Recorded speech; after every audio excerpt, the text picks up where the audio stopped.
वैभव लक्ष्मी दत्त की कथा। एक बड़ा नगर था। इस नगर में लाखों लोग रहते थे। सब एक दूसरे के साथ साथ रहते थे। पहले ज़माने में एक दूसरे के काम आते थे, सहयोग करते थे। परंतु आजकल के ज़माने के लोगों में अलग ही स्वरूप है। सब अपने अपने काम में रत रहते हैं, किसी को किसी परवाह नहीं है। घर के सदस्यों को भी एक दूसरे परवाह नहीं होती। भजन कीर्तन, भक्ति भाव, दया माया, परोपकार जैसे संस्कार कम हो गए। शहर में बुराइयां बढ़ गई थी। शराब, जुआ, रेस, व्यभिचार, चोरी डकैती वगैरह बहुत से गुनाह शहर में होते थे। कहावत है, हजारों निराशा में एक आशा छिपी होती है। इसी तरह इतनी बुराइयों के बावजूद शहर में कुछ अच्छे लोग भी रहते थे। ऐसे अच्छे लोगों में शीला और उनके पति की गृहस्थी मानी जाती थी। शीला धार्मिक प्रवृत्ति और संतोषी थी। उनका पति भी विवेकी और सुशील था। शीला और उनका पति ईमानदारी से जीते थे। वे किसी की बुराई नहीं करते थे और प्रभु भजन में अच्छी तरह समय व्यतीत कर रहे थे। उनकी गृहस्थी आदर्श गृहस्थी थी। सारे लोग उनकी गृहस्थी को सराहना करते थे, प्रशंसा करते थे। शीला की गृहस्थी इसी तरह खुशी खुशी चल रही थी। कहा जाता है, कर्म की गति अकल है। विधाता के लिखे लोग कोई नहीं समझ सकता। इंसान का नसीब पल भर में राजा को रंग को राजा बना देता है।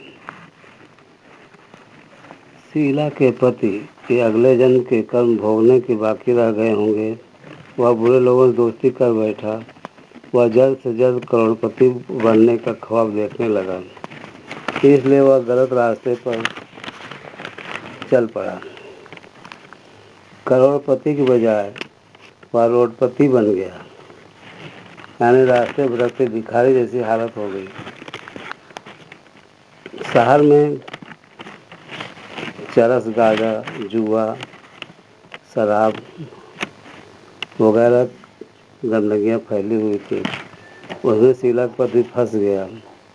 दोस्तों के साथ उसे भी शराब की आदत पड़ गई। जल्द से जल्द पैसे वाला बनने के लालच में दोस्तों के साथ जुआ भी खेलने लगा। इस तरह बचाए हुए धनराशि, पत्नी के गहने, सब कुछ जुए में गंवा दिया। इसी तरह एक ऐसा वक्त भी था, वह सुशील पत्नी शीला साथ खुशी रहता था, पर भजन सुख शांति से समय व्यतीत करता था। इसके बजाय घर में दरिद्रता और भुखमरी फैल गई। सुख से खाने के बजाय 2 वक्त भोजन के लाले पड़ गए और शीला को पति की गालियां खाने का वक्त आया था। शीला सुशील और संस्कारी स्त्री थी। उसको पति के बर्ताव से बहुत दुख हुआ, किंतु भगवान भरोसा करके बड़ा दिल रख करके दुख सहने लगी। कहा जाता है, सुख के पीछे दुख और दुख के पीछे सुख आता ही है। इसलिए दुख के बाद सुख आएगा, ऐसे विश्वास के साथ, आस्था के साथ शीला प्रभु भक्त में लीन रहने लगी। इसी तरह शीला असहाय दुख सहते सहते प्रभु भक्त में वक्त बिताने लगी।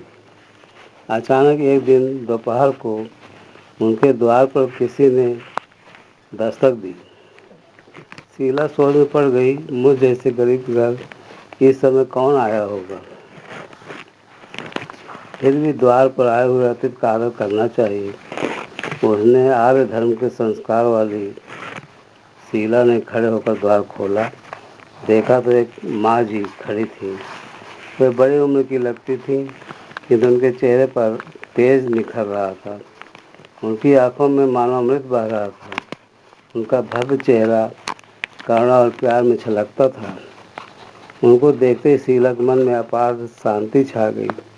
वैसे शीला इस माँ जी को पहचानती नहीं थी, फिर भी उनको देखकर शीला के रोम रोम में आनंद छा गया। शीला माँ जी को आदर के साथ घर में ले आई। घर में बिठाने के लिए कुछ भी नहीं था। अतः शीला ने संकोच करके एक फटी हुई चादर पर उनको बैठाया। माँ जी ने कहा, क्यों शीला, मुझे पहचाना नहीं? शीला ने संकोच करके कहा, माँ, आपको देखते ही बहुत खुशी हो रही है, बहुत शांति हो रही है। ऐसा लगता है मैं बहुत दिनों जिसे ढूंढ रही थी वह आप ही हैं, पर मैं आपको पहचान नहीं सकती। माँ जी ने हंसकर कहा, क्यों भूल गई? हर शुक्रवार को लक्ष्मी जी के मंदिर में भजन कीर्तन होते हैं, तब मैं भी वहाँ आती हूँ। वहाँ हर शुक्रवार को हम मिलते हैं। पति गलत रास्ते पर चल पड़ा है। तब शीला बहुत दुखी हो गई थी। दुख की मारी वो लक्ष्मी जी मंदिर में भी नहीं जाती थी। बाहर लोगों के साथ नज़र मिलाते ही उसे शर्म आती थी। उसने याददाश्त पर जोर दिया, पर यम्मा जी याद नहीं आ रहे थे।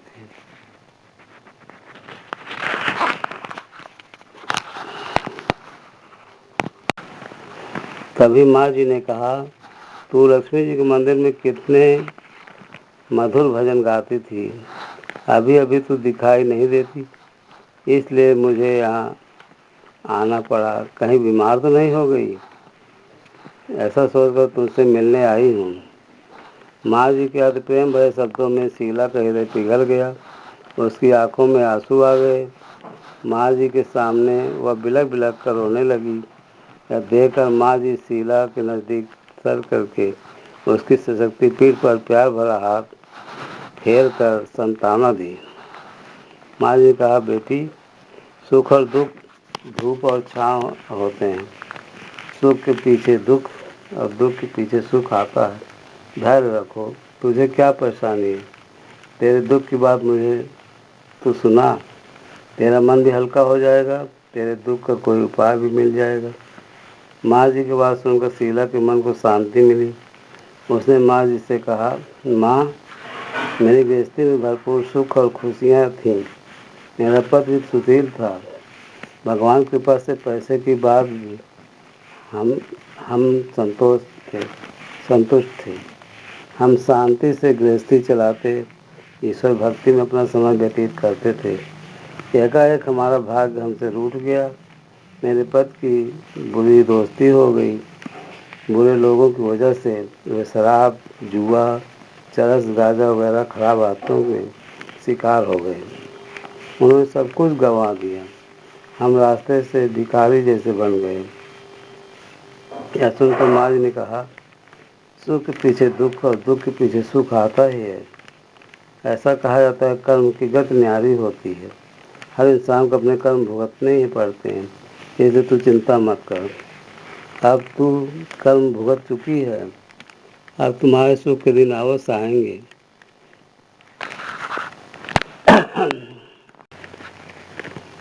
तू तो माँ लक्ष्मी जी की भक्त है।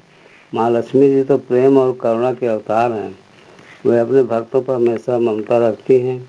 इसलिए तू धैर्य रख के माँ लक्ष्मी का व्रत कर, इससे सब ठीक हो जाएगा। माँ लक्ष्मी जी का व्रत करने के बाद सुनकर शीला के चेहरे पर चमक आ गई। उसने पूछा, माँ, लक्ष्मी जी का व्रत कैसे किया जाता है और मुझे समझाइए, मैं यह व्रत अवश्य करूँगी। माँ जी ने कहा, बेटी, माँ लक्ष्मी जी का व्रत बहुत आसान है। उसे वरलक्ष्मी व्रत या वैभव लक्ष्मी व्रत कहा जाता है। यह व्रत यश प्राप्त करता है। ऐसा कहकर माँ जी वैभव लक्ष्मी व्रत की विधि बताई। बेटी, वैभव लक्ष्मी व्रत जैसे सीधा साधा व्रत है, किंतु कई लोग यह व्रत गलत तरीके से करते हैं, अतः उसका फल नहीं मिलता। कई लोग कहते हैं सोने के गहने की हल्दी कुमकुम से पूजा करो, बस व्रत हो गया, पर ऐसा नहीं है। कोई भी व्रत शास्त्रीय विधि पूर्वक करना चाहिए, तभी उसका फल मिलता है। सिर्फ सोने के गहने की पूजा करने से फल मिल जाता तो सभी आज लखपति हो गए होते। सच्चाई यह है कि सोने गहनों की विधि से पूजन करना चाहिए। व्रत की उद्यापन विधि भी शास्त्रीय विधि मुताबिक करनी चाहिए, तभी यह वैभव लक्ष्मी व्रत फल देता है। यह व्रत शुक्रवार को करना चाहिए। सुबह में स्नान करके स्वच्छ कपड़े पहनो, सारा दिन मन में जय महालक्ष्मी करते रहो। किसी की चुगली नहीं करनी चाहिए। शाम को पूर्व दिशा में मुंह रख सके इसी तरह आसन पर बैठ जाओ। सामने पाटा रखकर उसके ऊपर रुमाल रखो। रुमाल पर चावल का छोटा सा ढेर रखो। वो ढेर पर पानी से भरा तांबे का कलश रखो। कलश पर एक कटोरी रखो। उस कटोरी में एक सोने का गहना रखो। तो चांदी का भी चल जाएगा। चांदी का ना हो तो नगद रुपया भी चलेगा। बाद में घी का दीपक जलाकर धूप बत्ती सुलगा कर रख दो। माँ लक्ष्मी के बहुत स्वरूप हैं। माँ लक्ष्मी जी को श्रीयंत्र बहुत प्रिय है। अतः वैभव लक्ष्मी में पूजन विधि करते वक्त भी सर्वप्रथम श्रीयंत्र और लक्ष्मी जी के विविध स्वरूपों को सच्चे दिल से दर्शन करो। लक्ष्मी स्तोत्र का पाठ करो। विविध स्वरूपों की छवि दर्शन करो। बाद में कटोरी में रखे हुए गहने या रुपए को हल्दी कुमकुम और चावल चढ़ाकर पूजा करो। लाल रंग का फूल चढ़ाओ। शाम को कोई मीठी चीज़ बनाकर उसका प्रसाद रखो। न हो तो शक्कर या गुड़ भी चल जाएगा। फिर आरती करके 11 बार सच्चे हृदय से जय माँ लक्ष्मी बोलो। बाद में 11 या 21 शुक्रवार या व्रत करने का दृढ़ संकल्प माँ के सामने करो और आपकी जो मनोकामना हो पूरी करने में माँ लक्ष्मी जी की विनती करो।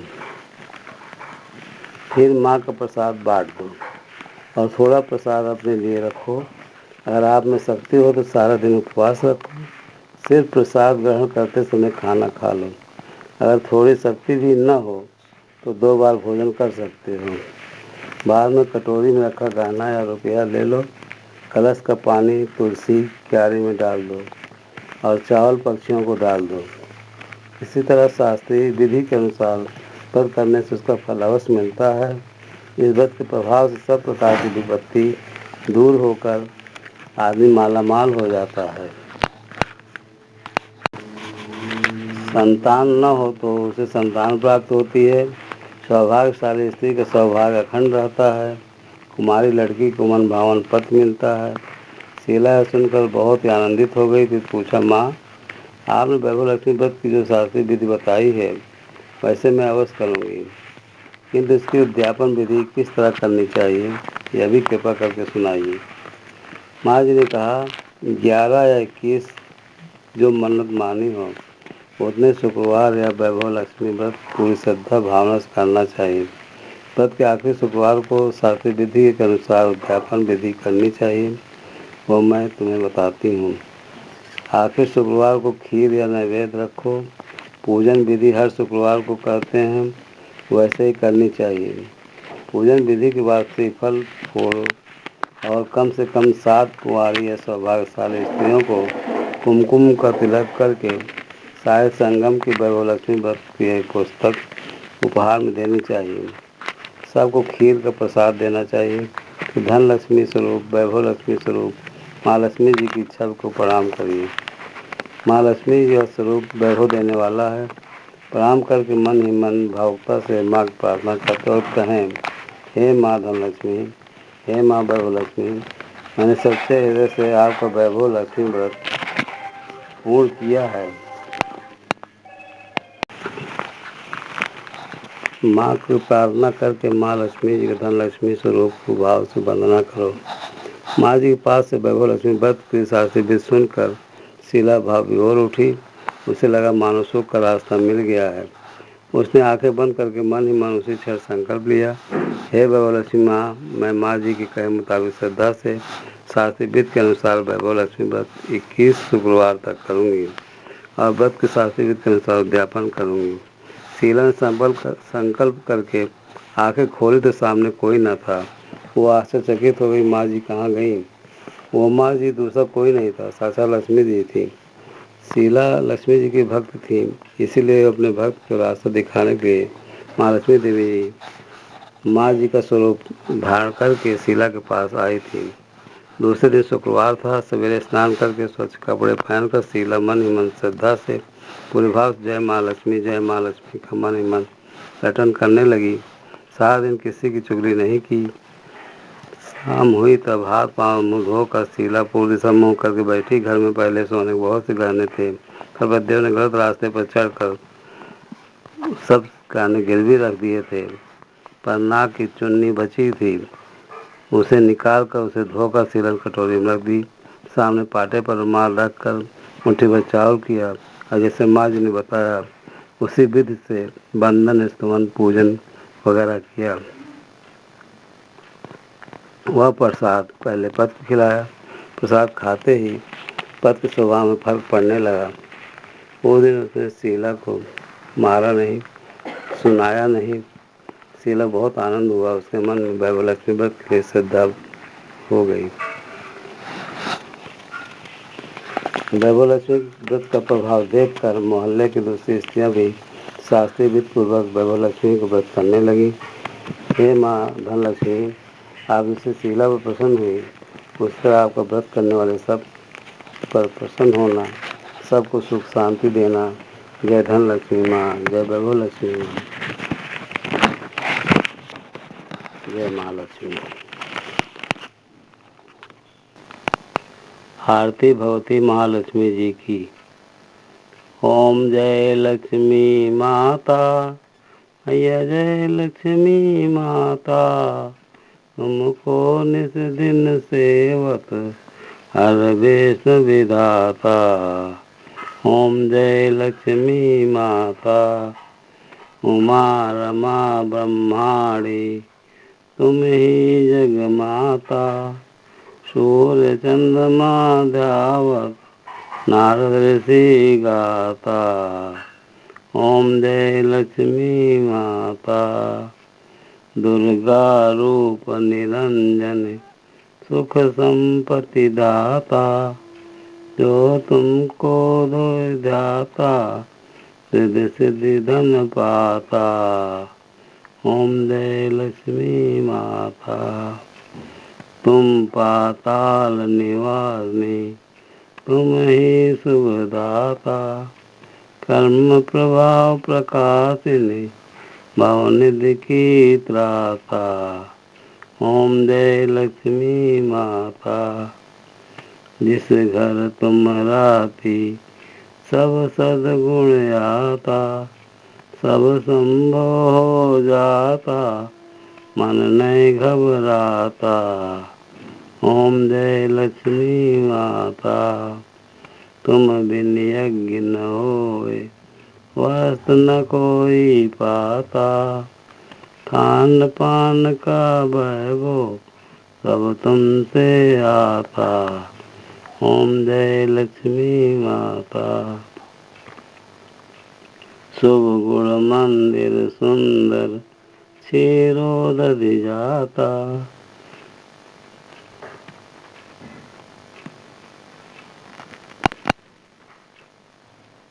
रत्न चतुर्दश तुम बिन कोई नहीं पाता। ओम जय लक्ष्मी माता, महालक्ष्मी जी की आरती जो कोई नर गाता। पूरे आनंद समाता, पाप उतर जाता। ओम जय लक्ष्मी माता, ओम जय लक्ष्मी माता, मैया जय लक्ष्मी माता। तुमको निस दिन सेवत हर वेश विधाता। ओम जय लक्ष्मी माता, पूरे आनंद समाता, पाप उतर जाता। ओम जय लक्ष्मी माता, जय लक्ष्मी माता। श्लोक। विष्णुप्रिय नमस्तुभ्यं नमस्तुभ्यं जगदते। आर्तहते नमस्तुभ्यं समिधं कुर्मे सदा। नमो नमस्ते महामाया, श्रीपीठे सुरपूजिते, शंखचक्र गदाहस्ते, महालक्ष्मी नमो अस्तुते। विष्णुप्रिय नमस्तुभ्यं नमस्तुभ्यं जगदते। आर्तहते नमस्तुभ्यं समिधं कुर्मे सदा। नमो नमस्ते महामाया, श्रीपीठे सुरपूजिते, शंख चक्र गदा हस्ते। हाँ लक्ष्मी नमोस्तुते। जय लक्ष्मीनारायण।